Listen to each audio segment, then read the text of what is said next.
So, hey everyone, we are actually doing an official live video because the subject matter that we need to discuss tonight is so very important that we wanted to make sure that we're having a structured conversation because we need you all to take away the very important points.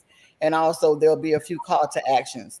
So, if you have a moment, take the time to actually share this particular video as we get going. I do know there is a lag in the time that I'm now going live for you all to see it. But tonight we have Miss Sharon Burney and we have Mr. Armando Randy Gomez here. And what Thank we you. actually want to talk about, it's all interrelated. So it's so shocking on how interrelated it is. So I'll allow Armando to start off by giving you context of what took place. I'll jump back in and read the letters that went back and forth, and then we'll open it up for a discussion with Armando and Sharon. If you are black in this community, and if you feel like you're an ally in this community, this is absolutely a live video that you want to tune into. And so, Armando, I'll open up the space for you. Thank you very much. In this place and space as a former educator with the Alachua County Public Schools and also as an activist and leader in the community, I wrote a letter to the mayor last week or the week before last about his behavior on June the 6th. And on June the 6th, that letter was talking about his behaviors and of the events that transpired that day. And we can post the link to the letter later. But it was what that letter was talking about was during the June 6th Gainesville City Commission meeting, they were talking about a gun violence proclamation, which we all know is a public health crisis in not only our community, but throughout the nation. And alarmingly, it's impacting people that look like us on this live disproportionately more than it is other communities, especially within Gainesville. And during that proclamation, during that time, it is the right of any Gainesville City Commissioner to ask questions of staff. Also during that meeting, our district commissioner in District 1, Commissioner Desmond Duncan Walker, was being bullied by Mayor Harvey Ward, and basically talked down to in a very paternalistic and patronizing manner, and he elevated the tone of his voice and slammed his hand on the dais, which there is video. And I pointed out to him that this is alarming, but it's not the first time that this behavior has happened. In fact, I pointed out in the letter that there's actually even more examples than what I provided in the letter, but I gave two. And the two was one during 2020, when then the former equity inclusion officer named Tanisha Marshall, was deciding to leave her job. She was leaving her job because she felt that she was being harangued, accosted, and mistreated by her bosses, which are ironically the Gainesville City Commissioners. And at that time, he was a Gainesville City Commissioner in District 4, was Harvey Ward. And she was leaving because she was called an angry black woman. And we're talking about a woman who was a military sexual trauma assault survivor and was treated, and they called her angry and said she had mental health issues, the nerve. And when she was resigning, his quote on the fourth floor of City Hall, which is around the city manager's office, he said, and I quote, and it was heard by several members of the fourth floor employees, that she can get the F out today. And the F wasn't a nice word, it was a 4-letter word, which I'm not going to use on your live. And isn't that interesting? And that was one other example. The other example was that he bullied his then colleague, who was former at-large commissioner, Gail Johnson, because she advocated for her community when it came to food disparity issues, when it came to issues that were impacting our community. He bullied her and then tried to work with the city manager, Lee Feldman, who was under investigation. By the way, what led to Tanisha leaving is that she led the charge against Lee Feldman, who was his boy, to have an investigation, an independent investigation. And he had Harvey Ward had a problem with that. And then when it came to Gail Johnson, he wanted to bully her. And what he ended up trying to do was bring a developer. Lee Feldman brought in a developer from Jacksonville to bring a grocery store, bypassing the city of Gainesville's process when it comes to the request for proposal process. And not only that, but Lee Feldman decided to unilaterally decide not to bring it in front of the commissions, but wait till the meeting to do so, which is a no-no. When that was brought to the attention, who tried to strong arm the vote and have it anyway? Harvey Ward. Harvey Ward did it.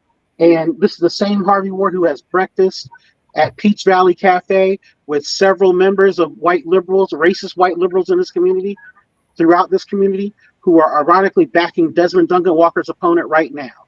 And so that letter was highlighting his behavior that day, which was accosting her. And the interesting part, Shanae, about the gun violence issue was that Harvey never cared about the issue and addressing it. And how do we know that?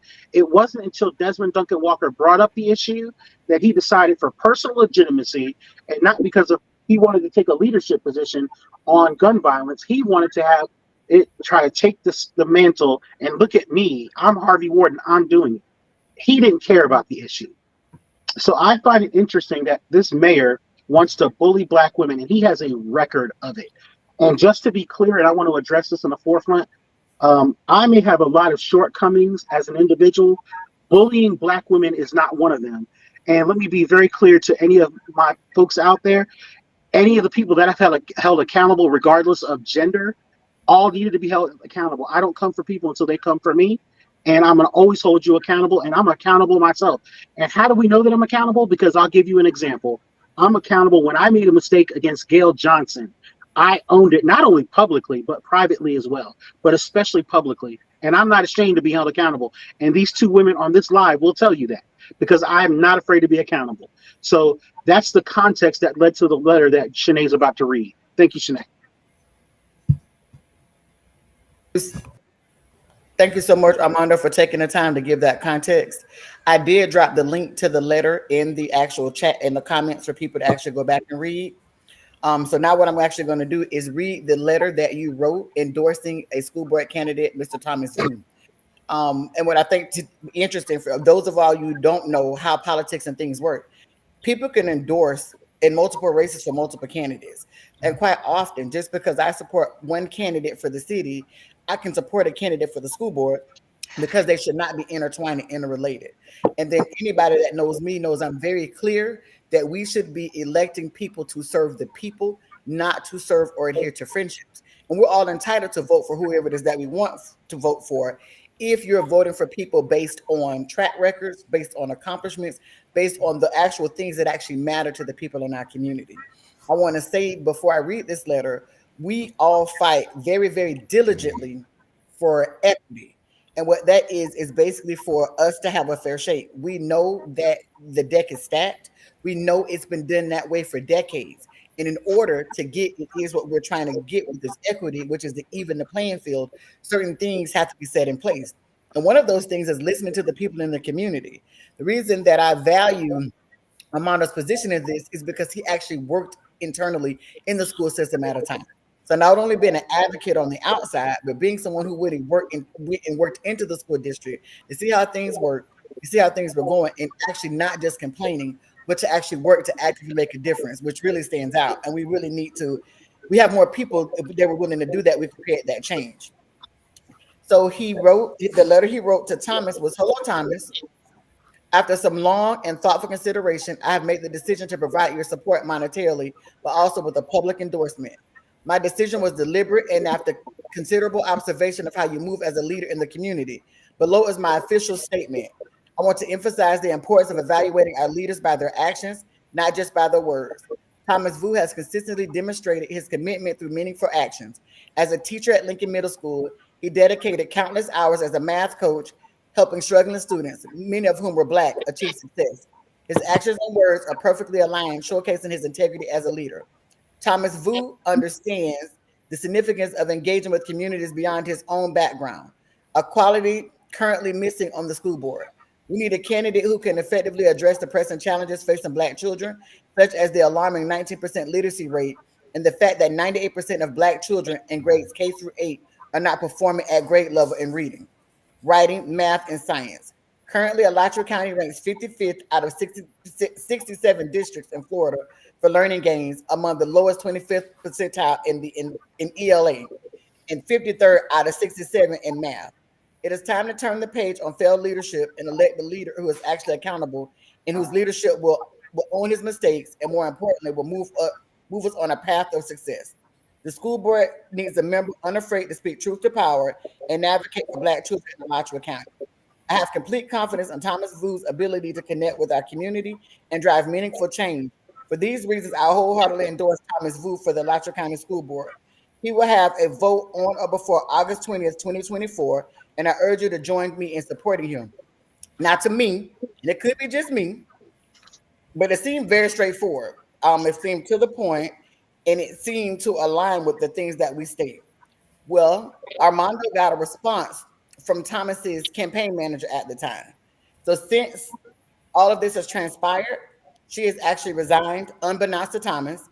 I want to be very clear that Thomas had no idea that this response even was held or had. And so this is not a reflection of Thomas. So the response was, and the campaign manager is Katie Burnett. It says, Armando, this is Katie. I can't use this. You are now the loudest defender of Desmond and the public voice defending her campaign. That is very much your persona right now. While you absolutely can do as you please, we cannot drag Thomas into that. With a sizable coalition getting behind Mike Perkins, we have supporters there and will continue to peel off more. The majority of Harvey, which is Harvey Ward, supporters are lining up behind Thomas, and you throw a bomb there, and I don't need anything to fuck that up. I need to keep the coalition. I think it is working. The same reason we turned away Carlin Simon money, the same reason we have stayed out of a lot of online fights. You picked a battle, and you just need to stay in that lane. We cannot drag one drama into another. This is about winning, which is the most important thing. I don't know about anybody else, but it's more than about winning. It's about the kids in our community, and it's about the advocacy for Black people.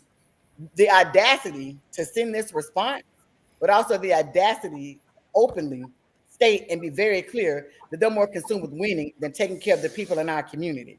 What's also disturbing to me, and I want to open up the conversation for Armando and Sharon, is the fact that Desmond's only thing she's done wrong is be a staunch advocate for the people in District 1, which is literally what she was elected to do.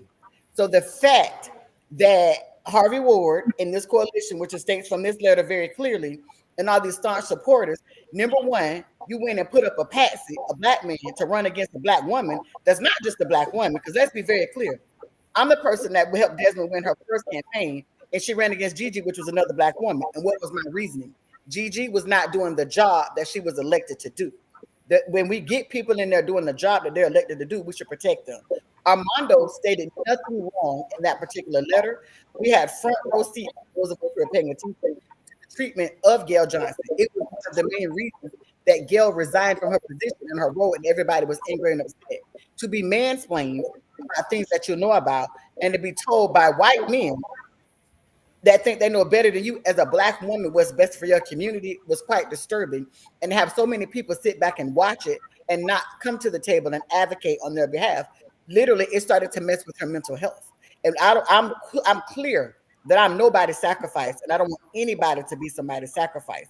I am clear that we are an altar and we are people to come together and build up our community. The fact that the things that Desmond has pushed on has been development in the Black community. She's pushed on actually gun violence prevention in a meaningful way and not just talking points. She has, I mean, literally pushed back on public safety. And actually, even when she did the advocacy in order to get the additional signage and lights over in East Gainesville as it related to a road where so many people have been hit by cars. I have a little cousin who is now in his 30s who was hit when he was 2 years old. And his life has never been the same. So his mom has a 24-hour caregiver because of what happened. As he survived, his life was, it's the fact that for her to listen to the constituents, to be deliberate about what she said, even though she is a minority, to fight against that, ask yourself, why is it that anybody on that dais would want somebody to run against her and support that when literally all she's done was the job that she was elected to do? And so for me, I'm always telling y'all, as I'm giving you information, don't just take what I have to say for it. Really think things through for yourself.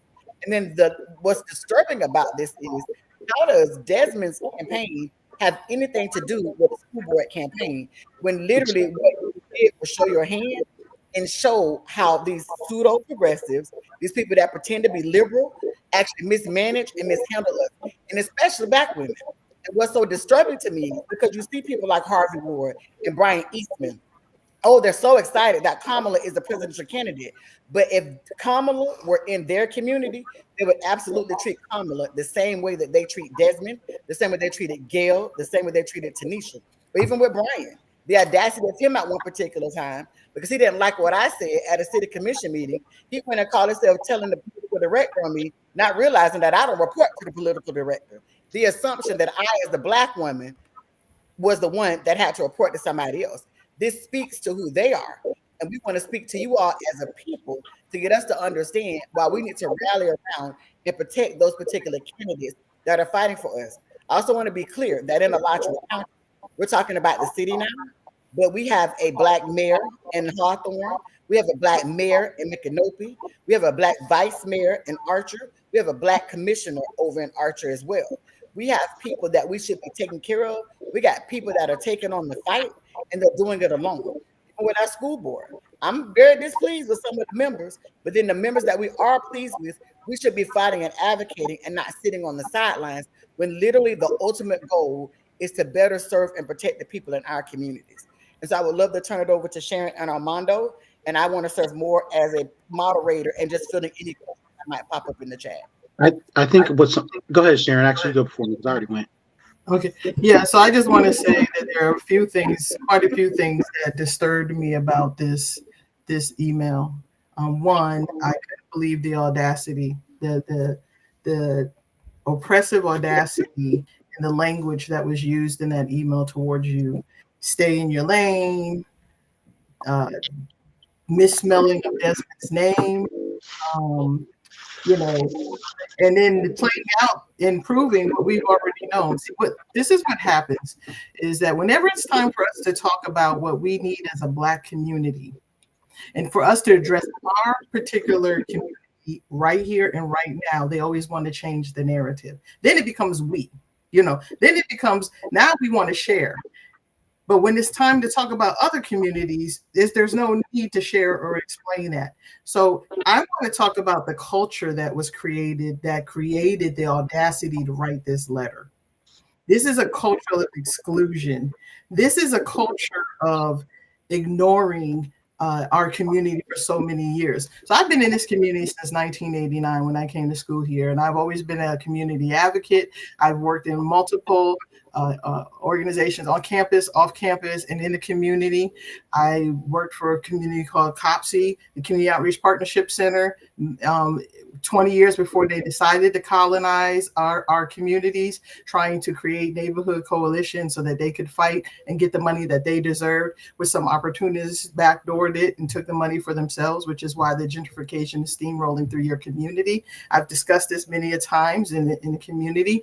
And what happens, it's baffling to me, right? What's baffling to me is that we allow a small group of racist oppressors, and that's what they are, and they allow opportunists who benefit professionally, who benefit financially, who benefit sometimes just to be in the room with them, to be at their balls, to be in their box at the football games, just to be just for pennies on a dollar, to sell out the community as a whole. But let me ask you one question we need to think about. First of all, the community to think about. If your community leaders who have been around for 10, 20, 30 years, if they were doing the job that they pretend to do in public, then why is our community falling farther and farther behind? Why is gentrification steamrolling through your community? Why have you lost almost all of your rec centers? Why are your schools failing? Why have no new corporations come to Gainesville? Why don't you have a living wage on the east side of town as opposed to the west side of town? Why does the side of town that promotes and raises and nurtures and brings the most professional athletes, the most Olympians, why is the sports complex not on that side of town? Why are they fighting against bringing a convention center to your side of town to bring some industry? Why is there a food desert? Why do you have no alternatives to go shopping? Where's your fresh food? These are the things. so these performative acts that they participate in is like the old school welfare cheese that we used to get, that big block cheese that we thought made really great grilled cheese sandwiches, but didn't offer us any sustenance, that sat in our body and just rotted and didn't provide anything. It looked good on the outside. The first couple of bites taste good, but it doesn't last when you put it in the refrigerator. They keep giving us small little handouts for us, and you keep falling for it. So the audacity to create this climate where you have a handful of our racist oppressors who sit up there and they, like puppets, they dictate what's going to happen in your community. And this email told the truth about it. And anybody that goes against them, they fire, they slander, they stress out. People leave for the sanity of their sake, and your opportunists are assisting them. And that's what disgusts me the most. People that happen to be Black, not to be confused with Black people. Okay, those are two different people. Okay, they are sitting there and selling us out. And this, the audacity of this language, the audacity of what happened, and we have someone who is actually fighting for the community. It was really beautiful. They had a ribbon cutting for the tertiary care, the one that the Black community had to pay $5 million for and not receive the tax revenues. The one that closes at 7 because we know, here's what's so hypocritical about it. They're talking about gun violence. You sure can't take any of them to that care because it's going to happen after 7 p.m. Who schedules their emergency care? Where is the revenue that's going to come in for our schools? It's all connected, people, and this is what we're trying to tell you. And I don't care who gets upset about it, because the truth is love. If I didn't care about you, I'd be backdoor making deals too. So I know the 3 people sitting here and Desmond Dumper Walker cannot be bought. Well, I'm going to take it from there, and then we'll break down. Thank you. So there's a lot to unpack. First off, the misgendering of Desmond, when we know that person actually knows the spelling of Desmond with an N, is interesting.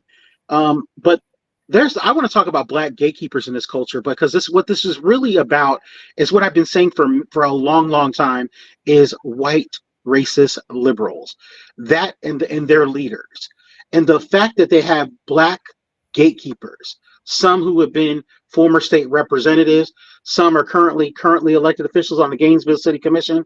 Heck, they even got a daggone state representative in their pocket right now. Who are they all going after? How would you, as a family member, the nerve of you to attack your niece by marriage? You would attack your niece, and why she's a 4'11" Black woman is being accosted by a guy who looks like a 6'4" Teletubby to sit there and attack a 4'11" Black woman.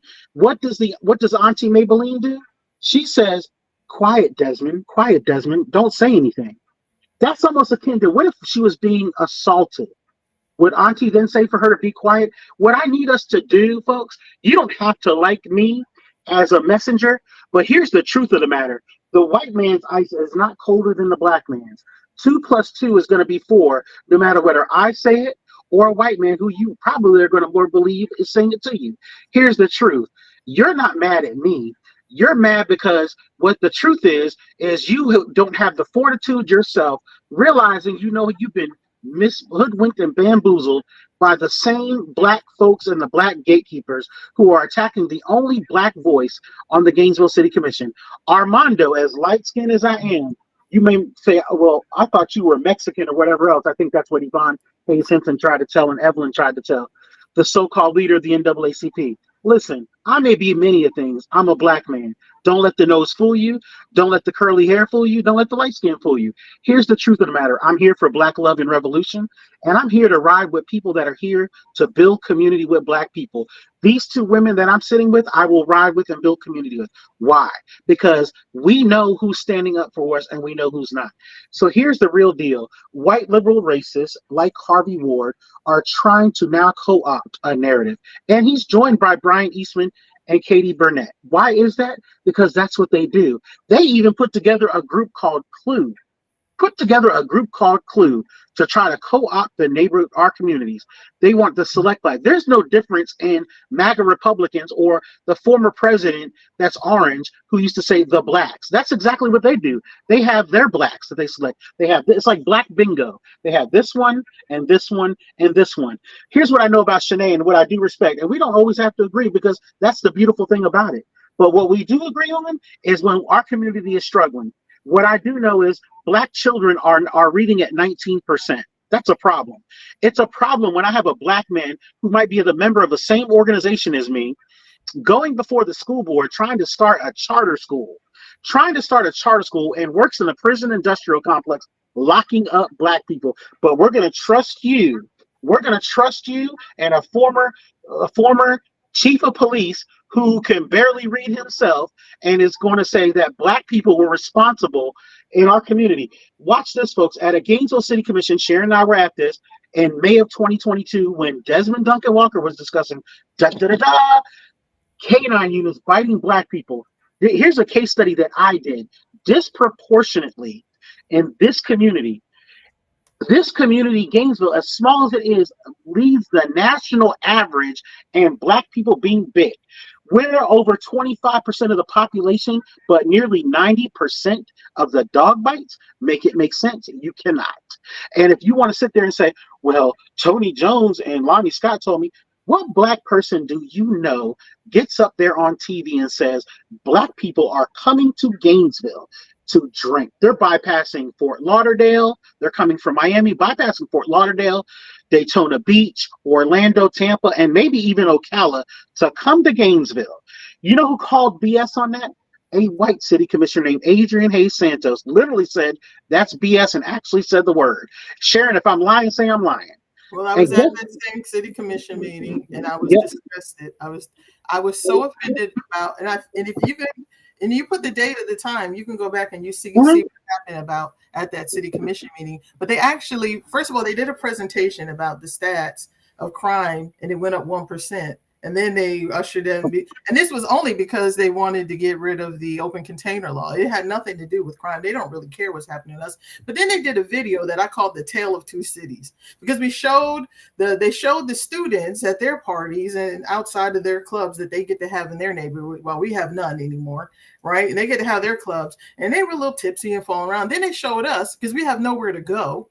Okay, we had to show up nowhere to go. They show us at the parking garages and in the tunnels or whatever, trying to have a good time. And then they showed us, looked like a Jerry Springer episode. Okay, and then I was so disgusted by it. And then to have Cynthia Chestnut, and I'm sorry, the truth is the truth, to sit up there and say, oh, so we have unwanted visitors, is what she called our black local people, unwanted visitors. Okay? Oh, hold on. Correction. She called black people. So black people are unwanted visitors. Right. The unwanted visitors, because they were saying this fallacy that said, oh, people were coming from Miami, Fort Lauderdale, and Orlando to come hang out in parking lots, black people, because we had an open container law. Now, I've been here since '89, and Gainesville's not known as the party capital of the world. But I know Miami and Fort Lauderdale and Orlando to go to a club in freaking Gainesville to hang out in the parking lot just so I can sip a freaking beer in public. Come on now. So this is how offensive they are. This is how lazy they are about attacking us and picking the people suffering from special Negro syndrome, okay, to do their dirty work. And here's what's really bothering me, because at some point we have to grow. So either you're willfully ignorant or purposefully ignorant. And the gun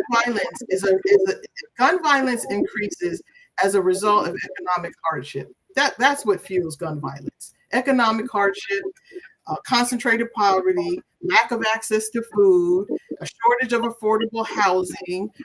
We could list this all: under-resourced public areas. They have no recreation centers anymore. And we are talking about symptoms now. I want us to start talking about the disease. So the disease of gun violence is economic inequality.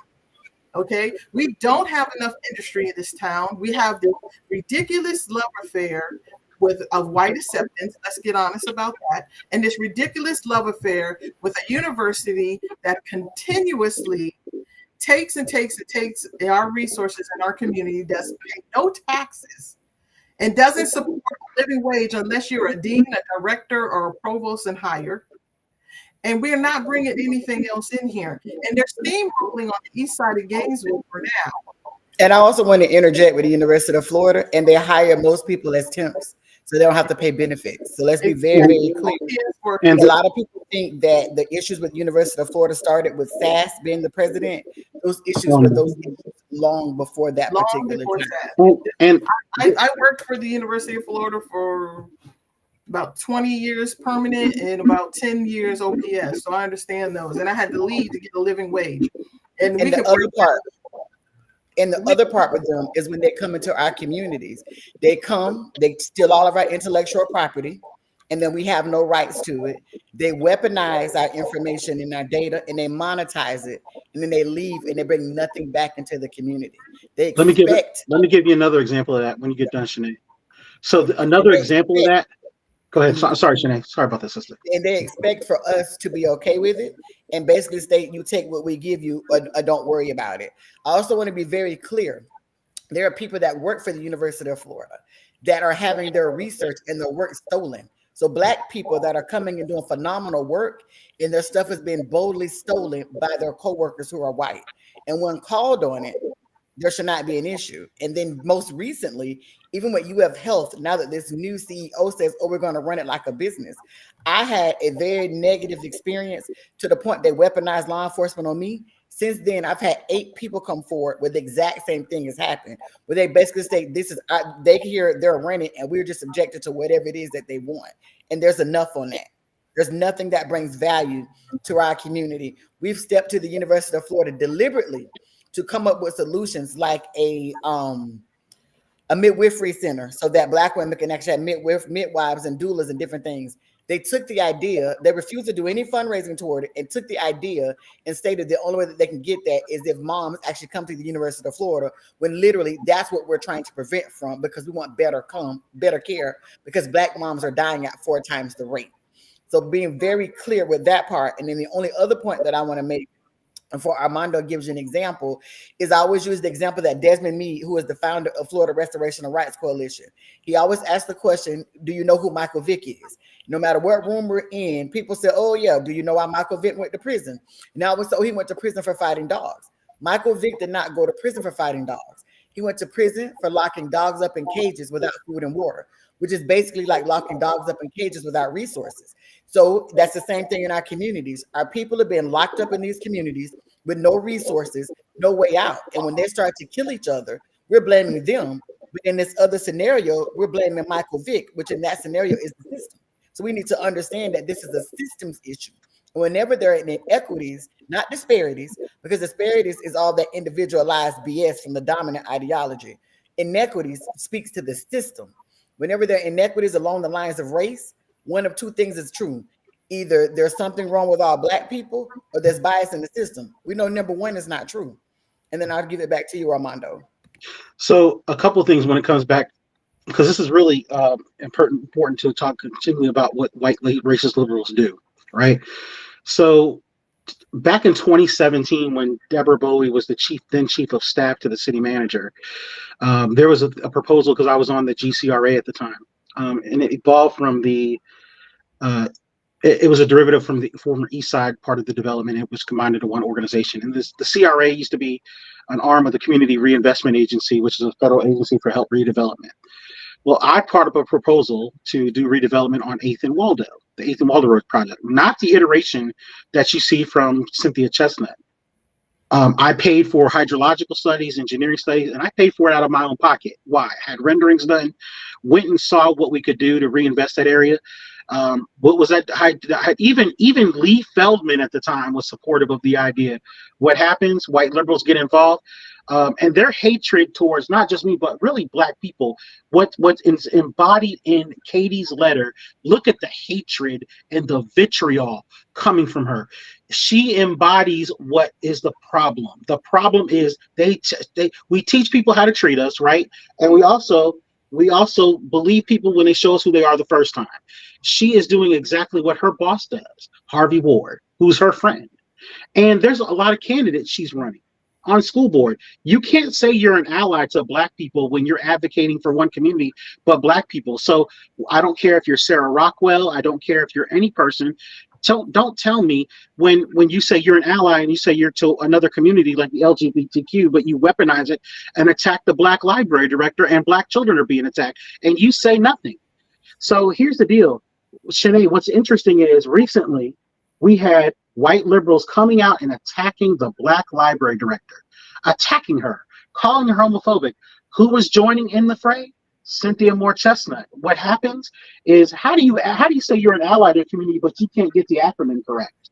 So, what is even more important is this is a symbol of how trauma impacts our community with white liberals saying that they're our allies and using select Black people to do their dirty work. And we need, go ahead, Sharon, because I know. I want to speak to the disease that's at the center and the core of this. Please do. One, you don't proclaim yourself an ally. The community as a whole proclaims you an ally from your actions and not your words. What the city has learned very skillfully from the university that has a whole billion-dollar industry behind it to do this is performative work. Okay. You don't say I'm an ally. The community as a whole, not select people that profit off of their engagement with you or who get promotions through their engagement with you or who gets business through your engagement of you. They proclaim you an ally. And we don't have a lot of allies here in this community. And here's my thing. If you are doing equity work, and you call yourself a proponent in this fight for equality that includes the Black community as a whole, or any community as a whole, if I can't come to the table, one, you come to my table and I come to your table. Two, if I come to your table and I tell you what you're doing is not going to work because my lived experience, the experience of my ancestors, that we have been watching you do this to us for over 400 years. So you can't fool us too much. See, we had to watch you. You didn't have to watch us. We've been watching you for 400 years. We know what you're going to do before you do it, to be perfectly honest. But when we come to the table and we say this won't work, this isn't of benefit to us, and you tell us no, we'll tell you what's wrong with that letter, what's wrong with how the people on that dais have interacted with the community that elected you, okay, is this patriarchal, infantizing, parental control aspect that's a descendant of slavery, where you tell me what's good for me, you decide what's good for me, and I'm gonna give you whatever crumbs I want you to have, and you're gonna take it and be happy or get nothing, is inherently racist, and it's the social conditioning of racism. And if I can't come to the table and disagree with you without retaliation, if I can't say what you're doing is hurting this community without retaliation, if I can't come to you and say, no, this won't work for us, and you don't conspire with opportunists to try to stop me, to hurt me emotionally, hurt me professionally, hurt me economically, the last thing you are is an ally to this community. That's the disease that we're talking about that's inherent in this playbook, where they told us who was behind attacking Desmond, who's going to continue to be behind attacking Desmond, and all of the co-conspirators. So the symptoms, yes, we could list these symptoms for days, but I want us to also address the disease, this inherent control of the Black community that you feel entitled to, and the people who prosper from it, who think that they won't be subjected to us, and then want us to march for them when they're done using them. And let me piggyback on that one too. I'm gonna jump in, and I want to give some examples of exactly what you stated, so we can name some bad actors.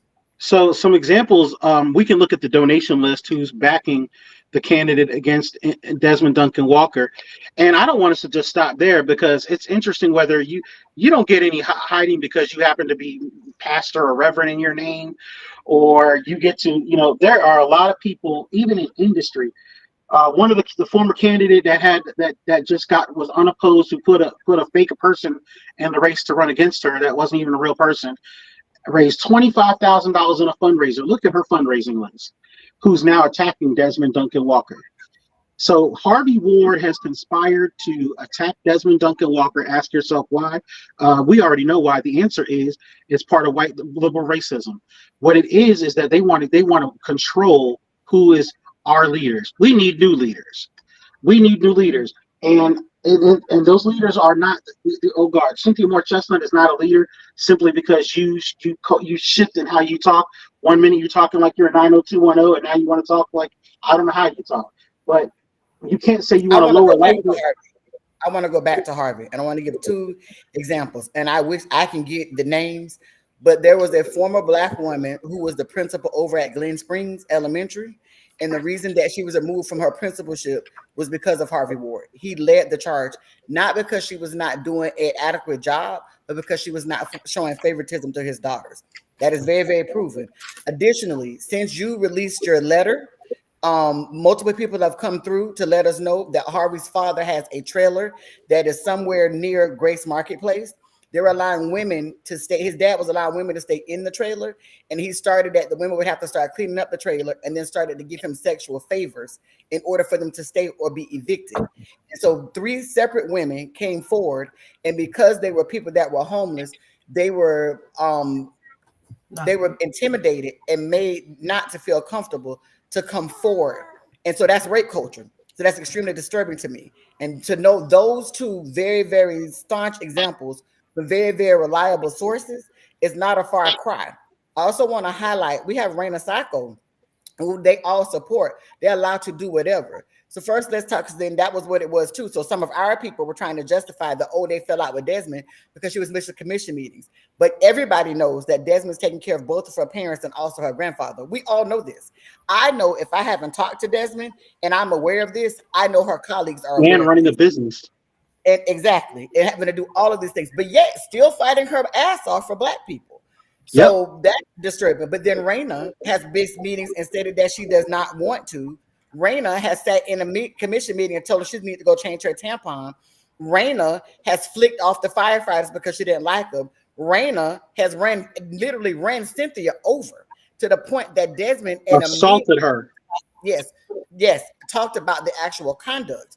And it's so intriguing, Raina, how nasty she actually is to constituents that get up and they walk. As this white presenting Latina woman, everything she does is okay. But as the Black woman who has to subscribe to respectability, who has to speak in a particular manner, who has to take those things and swallow whole. And mind you, as we talk about those allies, the allies watch commission meetings more than we do, and they sit quietly because it doesn't trigger them that Black women shouldn't be treated like that, and that they're actual equal colleagues. We have a weak mayor, which is what the actual structure is. So basically, the mayor has the same level of power as everybody else on that dais. The audacity and the boldness for them to talk and undermine her as if she's slow, as not smart, when she presents to be the smartest person on the damn dais. We want to make sure that we highlight and point that out. And even the contrast of how she, and not just her, because Gail was treated the exact same way, but how she is treated prior to, and even talking about how when it comes to different things that need to be voted on, how they will hold the stuff back. They did it with Gail, they do it with Desmond, even with Cynthia, where they hold information back to the very last minute so that they can't go research it and vet it, which is absolutely a part of their job before they vote on it. So let's be very clear that the things that they do are extremely deliberate. They're not, like Sharon said, you either was one of them, you're willfully ignorant. They're willfully ignorant. They're very aware of it. But as long as we don't bring attention to it, nobody will bring attention to it. It will go unchecked. And I'm sorry for the people that are fighting for us. They take enough hits as it is. It is not okay for their colleagues to tear them down and demean them in the manner in which they do. So I want to point out one other thing that was said is in that letter. She had the nerve to say that I was the loudest voice and the biggest voice of Desmond. Have the nerve of you, the audacity of you to tell me that. And this letter is not about me, but what the other thing that I want to point out. Well, wait. You did that because you were protecting.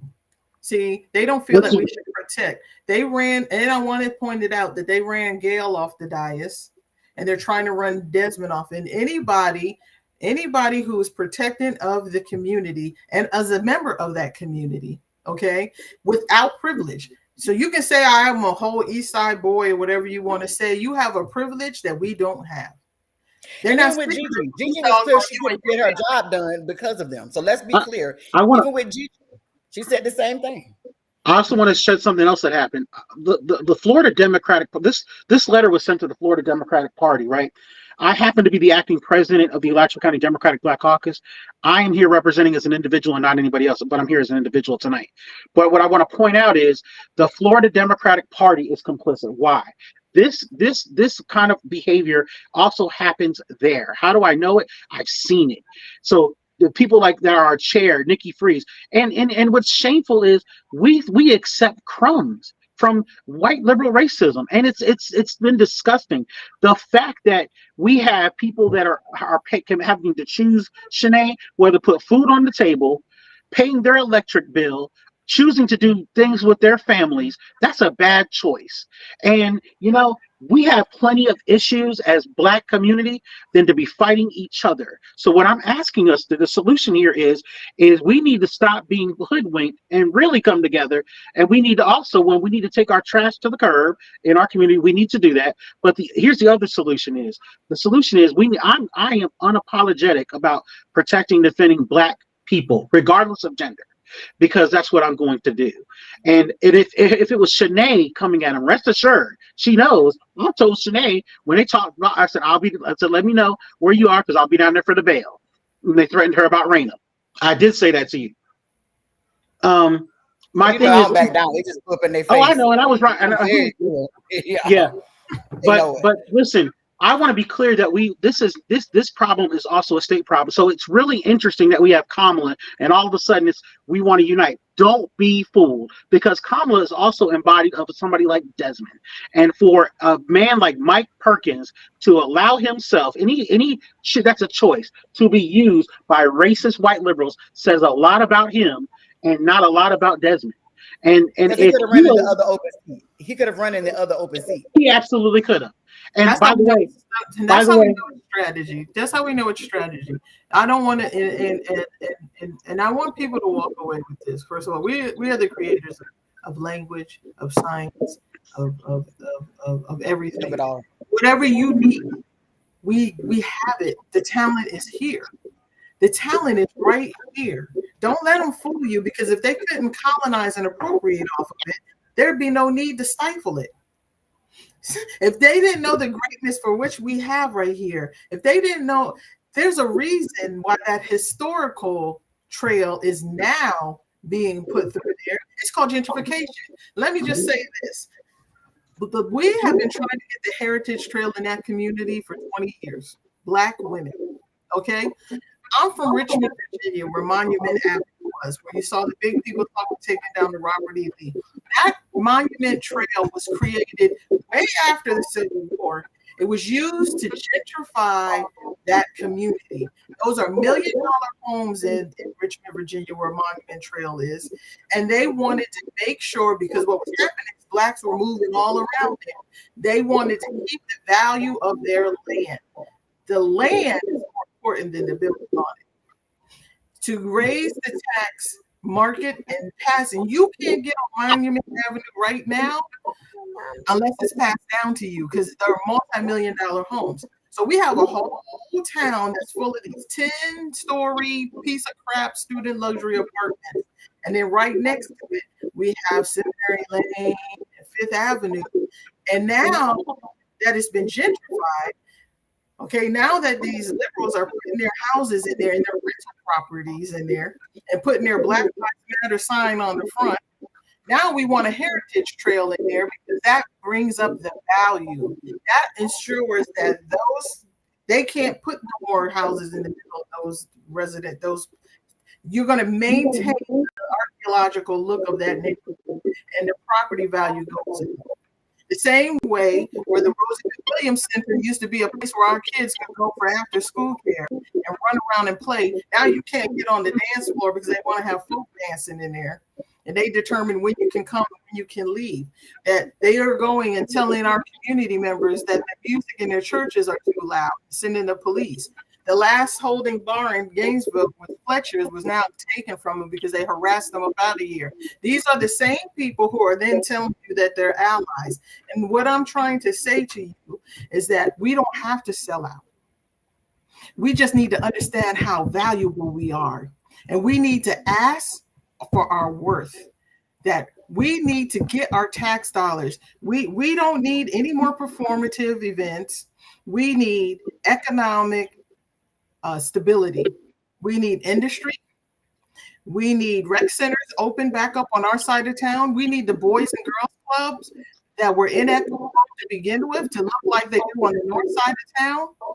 We need to take all of our Olympic talent and build a sports complex on our side of town that brings revenue and gives us a place to have events at where we don't have to pay fees to liberal owners of these buildings, so that we excessive fees and jump through hoops. Excessive fees, exactly. We need to then invest in these community centers again, and we need to take our communities back. We need to have fresh food on our side of town. We should have a public, or not even public, I'd like a second wards in our community. Absolutely. The other thing I want to have an ask of people too. I'm going to ask. I want to be very clear to all the Black men out there. I, as a Black man, am 150% behind Kamala Harris for president. I want to be crystal clear. What I am not supportive of, which is a tertiary thing, and what is underneath, is white liberal racism. And I'm going to speak to it when it's in our house. It is in our house, and it is infestated this. What am I going to ask of you? I'm going to ask you to dig deep. I'm going to ask you to look past your bias and say, look at your surroundings. Am I better off than I was 4 years ago in my city? Because as under whether this leader or that leader, some people that have been there since the 70s, am I better off? Is this leader who's leading this organization called the NAACP, am I better off? Because 9 times out of 10, we need new leaders. And I'm going to ask, you know why the young people don't feel like we're reaching out to them, and our generation and younger are reaching out? Because it's our time to step up. We need to involve everybody at the table. Because your phenotype looks like me doesn't make you a Black person. That is clear. So what is the real deal here? The real deal is here, it is time for us to take our power back. And no longer are we going to listen to white liberal racists who say they're our allies. And just because you're part of a certain community, your acronym doesn't make you an ally when you're attacking Black people. Anti-Blackness exists, and even in people that look like us. So Shanae, I think we need to hear from you to close it out, because we've said it. And Thank where you you so can much. go check, and direct them yes. where they can go check to see who's paying for whose campaign. Yes. Oh, absolutely. So first, I want to center and thank both Sharon and Armando. This has been an actual very eye-opening conversation. I hope people got a great level of knowledge from it. I want to give some examples. The proof is in the pudding. So people can say all day long that they give a damn about us, but their actions are always going to show how they really feel. For the example, we had to fight to keep a measly $400,000 in a budget for gun violence, when literally the community violence is the house that's on fire. Literally about a week before that, a meeting before that, they, without a doubt and without blinking an eye, voted to pay $600,000 to save a tree. They state that they don't have any money for our houseless community. And mind you, we have an old fire station that would take a few $1 million to get up the part to house our people.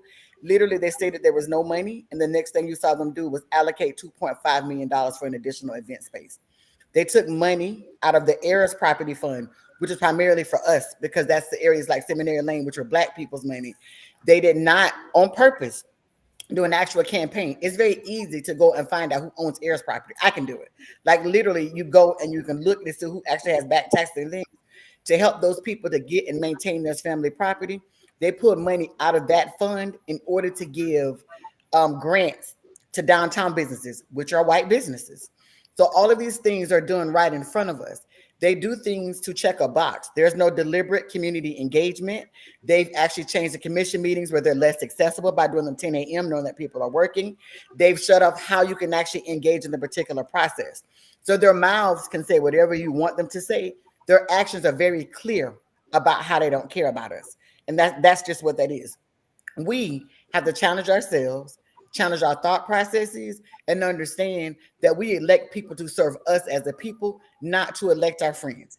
And that means sometimes we are put in very uncomfortable positions, but it is our responsibility to hold our people capable of helping us in order to be better. We hold them accountable because they got the power as we take our power back. We hold each other capable, and we can absolutely do that. And the one thing that I'm not going to do, and y'all know me, I blow it up and set it on fire because sometimes you have to put out fires with gasoline. We will protect those who are putting forth the effort to make our lives better and to make our community better. And in this particular space, that is Desmond Duncan Walker. In this particular space, we need people to make phone calls. We need people to send text messages. We need people willing to knock on doors in a hot ass sun. In this particular space, we need people willing to come together and go start standing up in community meetings, just to be clear on public record during their public announcements that we have the time to speak, that we're in full support of her. And one thing about it is, if they want to fight, we're going to bring the fight to them. And we're not going to come to the gunfight with a knife. We're going to come prepared. There's enough of that and all the banter. We don't have to agree in order to be on the same page. We don't have to even like each other to be on the same page and do what's best for our actual friends and for our family. This is not about just me and you. This is literally about the legacy that we are trying to leave. Every fight that we have is bigger than us. And it doesn't matter if you don't have children. If you are an aunt or an uncle, you are attached to this community, there's a legacy to be left. And that was the reason that we took the time to actually do a structured live video. And there'll probably be more coming because we have the ability to heal our communities. We have the ability to love each other. We have the ability to be able to build the infrastructure that we need and hold them accountable, because those dollars that they are spending, that's our money. And those people that are elected, they work for us, and it's up to us to ensure that they move as such. I want Armando to give us one last bit of information about how you can go find out who's donating to whose campaigns. And then actually it can help you to understand why people are making some of the decisions that they're making. Oh, also, Before you do that, I do want to say that none of this, I've had several conversations with Thomas Vu. I think Thomas Vu should be elected, and that Thomas Vu has the teachers and the students in mind. He speaks about our children in a loving fashion that that talks about their brilliance and the capabilities of the staff and how we should support them. So this isn't by no means any slander to Thomas as a candidate. I think Thomas is wonderful. Definitely gets my support.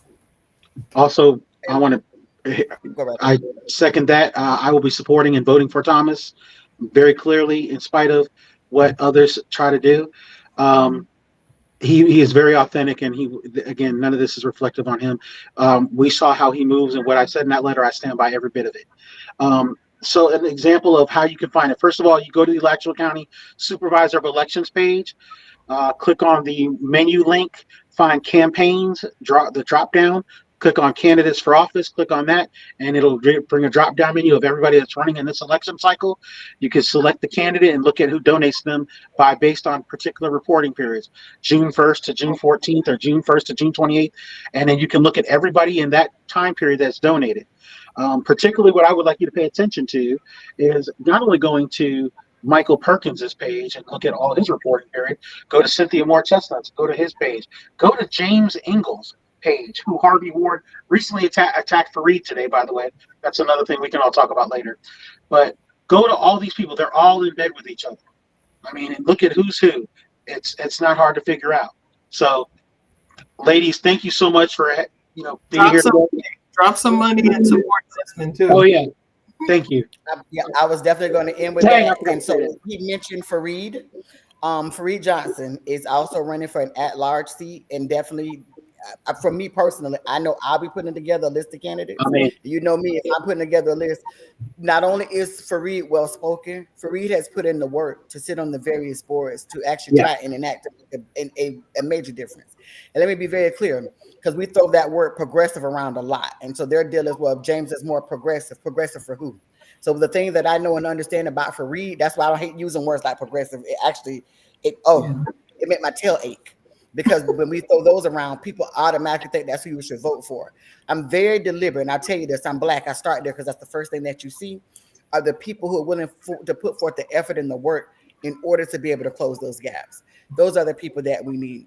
Another candidate that I want you to pay attention to in this primary for August the 20th is Latrell Simmons. There are three candidates. There are Peter Thank you. King, Chad Scott, and Latrell Simmons. I want to be very clear. Peter, nothing against you, Peter. You don't have the experience that I would need. Chad Scott, yeah. And what's interesting to me is the number of progressives that support Chad Scott, but you stated you weren't happy with the work that Clovis did. Well, Chad is just an extension of Clovis, and we just got to call a spade a spade. So which one is it? The one reason that I am a support of Latrell is because he's always been a man of high honor, whether he served under Sadie Darnell, whether he served under Clovis Watson. He's a man of the people, and he's the one sheriff's candidate that proactively wants a community review board. So the state legislature passed a law where local municipalities cannot have police review boards, but sheriffs can. And the fact that the only sheriff's candidate that wants a actual review board in order to serve the people, being Latrell, he's the candidate. So when we're talking about, interrupt you for a second there, let's talk about that, because I want you to think about how the fairgrounds is now going to be an armory. Okay, the fairgrounds is now going to be an armory. DeSantis passed that law, so he has his secret police that doesn't have to follow any state rules. And now we have candidates trying to steamroll. We got the dog. We had the dog units back to biting us, and now we want to over police. That a black woman did. And now we want to put more of our future generations and create a prison pipeline school for them. None of this is by accident. None of this is by accident. This is what makes Latrell even more important. Can I say something about that real quick on the sheriff's race? So, by the way, Shanae, you just actually helped me figure out who I want to do. But here's what I want to say to people like Chad Scott. If you're okay, and while I like Evans and I like Chad just fine, you as black people, if you're okay with your campaign manager, the person sending this kind of letter, you need to reevaluate who you are as a person. Dig deep and look in the mirror. If you're okay with your wife and your family members being talked to like that, and other black people, I say you have an identity crisis. If you're okay, because there's a lot of people that Katie Burnett represents, and I want to speak to them right now. So Chad, this is indicative of who you are because she represents you, sir. So I will be voting for Latrell, and Shanae actually just helped bring that home. And here's a question that was asked at the 4A's yesterday about qualified immunity. Cynthia Moore Chestnut says she didn't even know what qualified immunity was. And you know why she doesn't know what that is? Because Harvey Ward wasn't helping her with that. And no wonder she's not on board about protecting against gun violence, because she doesn't even understand what qualified immunity is. We must get new black leaders. It is imperative. Latrell is young. Latrell is authentic, and I have listened to him, and I was torn, Shanae, between him and Chad Scott, but that is not a problem for me anymore. So Latrell, you will have my vote, sir, as will Thomas Boo, and everybody else y'all just said I'm fine with. And David Areola, that's kind of I don't know either. That's another one. I like Amy Jane Trask. I think her name is. Is that what her name is? We'll have another one where we can actually unpack this sometime next week. Okay. So we're going to our hour. We appreciate everybody for tuning in, and we appreciate y'all. Any additional questions, please follow up. We'd be happy to answer those because we need our people. Y'all have a good night.